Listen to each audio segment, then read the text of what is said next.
Alpha square equal to omega naught square लेना है। Alpha की वैल्यू होती है आर अपान में 2l, ओमेगा नॉट स्क्वायर की वैल्यू 1 अपान में LC है। पुट कर दोगे अल्फा की वैल्यू और ओमेगा नॉट स्क्वायर की वैल्यू, तो आर स्क्वायर अपान में 4l स्क्वायर और 1 अपान में LC हो जाएगा। जो एबव इक्वेशन है, जो कि हमारा ये वाला इक्वेशन है ना, तो ये इन्फिनाइट की तरफ टेंड कर लेता है। तो हम क्या करेंगे ना, इसकी वैल्यू निकालने के लिए, समझने के लिए कि ये कैसे, जो हमने इक्वेशन लिखा है ये वाला इक्वेशन, ये इक्वेशन कैसे हमें डिस्चार्जिंग की ओर लेके जाएगा, उसको समझने के लिए हम क्या करते हैं, हम alpha square minus omega naught square value को h मान लेते हैं, जहाँ पर h जो होता है वो काफ़ी स्मॉल होता है। तो देखो यहाँ से q बराबर q इक्वल टू ले लेंगे, यहाँ से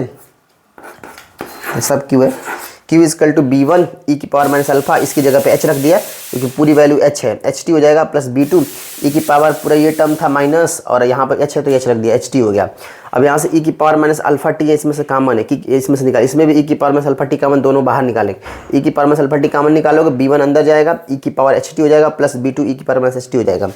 e की पावर x की फार्मूला होता है 1 plus nx dot dot dot, और e की पावर माइनस x का होता है 1 minus nx plus dot dot. इसका मतलब यहाँ e की पावर e की पावर ये x है और e की पावर माइनस x है, तो एक बार आएगा 1 प्लस ht, एक बार आएगा 1 माइनस ht। तो देखो e की आ गया e की power minus alpha t, b1 1 plus ht plus dot dot dot, और b2 1 minus ht dot dot आ गया। ठीक है, इसमें से e की power minus alpha t common निकाल लेंगे, तो ये b1 का मल्टीपल b1 में होगा, b2 का मल्टीपल तो b1 प्लस b2 बाहर आ जाएगा। फिर यहाँ से h कॉमन ले लोगे, इस b1 ht होगा, b2 minus ht minus b2 ht होगा, तो b1 minus b2 ht common लेगो, तो h किधर लिखा, t को इधर लिख दिया है। b1 प्लस b2 की वैल्यू a है और h b1 माइनस b2 की वैल्यू जो है वो b है, तो ये इक्वेशन बन जाएगा e की power minus alpha t a plus b2 a हो जाएगा इक्वेशन a स्टार। अब देखो टाइम t की वैल्यू 0 रखोगे तो इसको मल्टीपल करो, इसमें t की वैल्यू 0 होगी तो सिर्फ a बच जाएगा, फिर इसके साथ मल्टीपल करो, यहाँ t 0 होगा तो पूरा टर्म 0 होगा, मतलब यहाँ पर सिर्फ बचेगा a और इधर हमें मिल जाएगा क्या, q नॉट, मतलब a की वैल्यू जो हमारा हो जाएगा वो q नॉट के बराबर हो जाएगा। ठीक है, यहाँ पे q की वैल्यू जो है वो q नॉट होनी चाहिए। ठीक है, तो ये q की वैल्यू यहाँ q नॉट हो जाएगी और ये वैल्यू हमें मिल जाएगा, तो a बराबर q नॉट मिल जाएगा। अब देखो इसी चीज़ को डिफरेंशिएट करो, dq अपान में dt करोगे तो माइनस अल्फा है ना, तो माइनस अल्फा बाहर आ जाएगा, फिर e की पावर माइनस अल्फा t बची जाएगा, a प्लस बी टी, फिर एक बार इसके साथ करोगे तो e की पावर माइनस अल्फा t और बच जाएगा सिर्फ क्या, b। अब फिर i बराबर 0 और t बराबर 0 कर दोगे, तो i की वैल्यू 0 करोगे तो पूरा टर्म 0,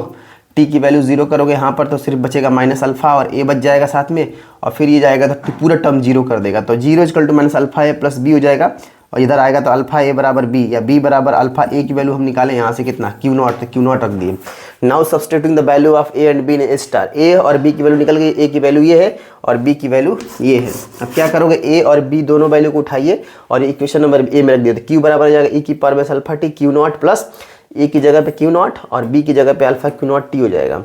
यहाँ से q इक्वल टू क्या होगा, q नॉट दोनों में से कॉमन है, q नॉट बाहर निकाल लेगा, 1 प्लस अल्फा टी e की पावर माइनस अल्फा टी, और ये इक्वेशन जो शो करता है ना, किसको शो करता है, डिस्चार्जिंग ऑफ कैपेसिटर्स को। तो जो ग्राफ बनेगा टाइम t और q के बीच में वो कुछ इस प्रकार ग्राफ आपको देख।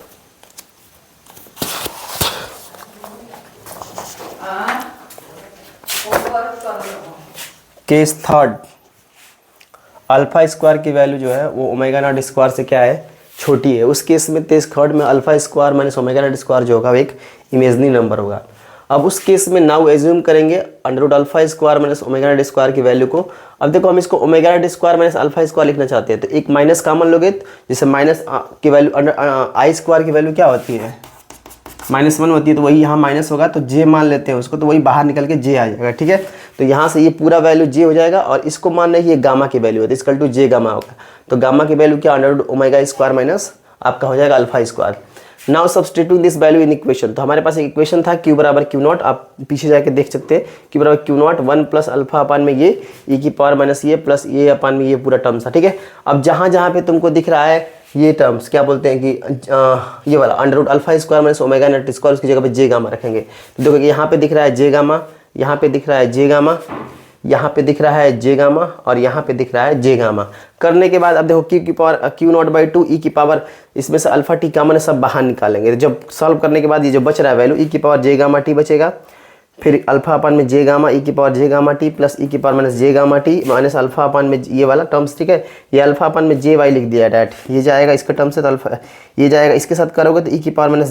j गामा t बचेगा, फिर ये जाएगा तो अल्फा अपान में j गामा, फिर e की power j gamma t plus इसके साथ जाओगे तो e की power minus j gamma t और फिर माइनस जाएगा ये माइनस अल्फा अपान में j गामा e और q/2 क्या हो जाएगा, कौन यहाँ पे हमने बाहर निकाल लिया। ठीक है, अब देखो इसको करोगे एक बार e की पावर j गामा t और e की power minus j gamma t, इधर वाला 2 भेज दिया है अंदर, ये वाला 2 तो अंदर आ जाएगा यहाँ से, प्लस ये अल्फा अपान में वाई कर लो कामन तो जे बच जाएगा, तो 2 और जे क्योंकि 2 से मल्टीपल होगा तो 2j यहाँ पे हो जाएगा, फिर e की power j gamma t minus e की power minus j gamma t हो जाएगा। अब q बराबर q नॉट e की पावर माइनस अल्फा t, ये वैल्यू होती है कास गामा t की और ये वैल्यू होती है साइन गामा t की। तो ऐसे कर दिया। हम मानते हैं कि अल्फा अपन y बराबर tan थीटा होगा, तो साइन थीटा भी इससे निकाल लेना और कॉस थीटा भी इससे निकाल लेना। उस केस में जब साइन थीटा कॉस थीटा निकल जाएगा तो इसकी जब हमें करना क्या है, इस इक्वेशन में जो हमारे पास आया q बराबर q नॉट e की पावर माइनस अल्फा t कास गामा t, और यहाँ पर देखो अल्फा अपन में हमारा y है तो अल्फा अपन y को tan थीटा माने यहाँ पे tan थीटा कर देंगे। अब यहाँ से साइन थीटा अपन में कॉस थीटा बनेगा तो कॉस थीटा इधर मल्टीपल कर दिया हमने, और बाकी या कास का मल्टीपल इसमें होगा, cos theta cos gamma t, sine theta upon sine gamma t, तो ये कास a माइनस बी का फॉर्मूला बन जाएगा, तो कॉस a माइनस बी हो गया। और इधर कॉस थीटा की वैल्यू अगर हम देखें तो कॉस थीटा की वैल्यू यहाँ से गामा अपन में ओमेगा नॉट है, वहाँ पे रख दोगे तो ये टर्म्स मिल जाएगा। फिर q बराबर q नॉट ओमेगा नॉट ये वैल्यू आ जाएगी। उसके बाद जब हम इसको बोलते हैं कि जो इक्वेशन हमें मिलता है ना, ये डैम्ड ऑसिलेशन का मिलता है, जो कि ग्राफ बनेगा कुछ इस प्रकार से बनेगा, टाइम टी के रिस्पेक्ट में ये डैम्ड होगा। डैम्ड कैसे होगा, क्योंकि हमें फ्रीक्वेंसी और ऑसिलेशन चाहिए। तो हम जानते हैं कि अल्फा स्क्वायर, इसका केस हमारा अल्फा स्क्वायर जो है छोटा ओमेगा नॉट स्क्वायर से, तो अल्फा की वैल्यू 4 आर स्क्वायर अपन में 4l स्क्वायर है, 1 अपन में LC होगा। आर बराबर अगर लिखोगे तो अंडर कट पिट के आ जाएगा, यहाँ 2 जाएगा और अंडर रूट में LC आ जाएगा। अब करना क्या है, टी इक्वल टू 2 का 2 पाई अपन में गामा होता है, ठीक है। तो यहाँ पे 2 पाई अपन में गामा की वैल्यू हम जानते हैं ओमेगा नॉट स्क्वायर में अल्फा स्क्वायर है, ओमेगा नॉट की वैल्यू पता ही है कि क्या 1 अपन में LC है और अल्फा की वैल्यू 4 स्क्वायर, तो हम मानते हैं कि आर बहुत स्मॉल है तो 1 अपन में LC बन जाएगा। तो बचेगा सिर्फ T equal to 2 pi under root 1 upon में LC, T equal to 2 pi under 1 upon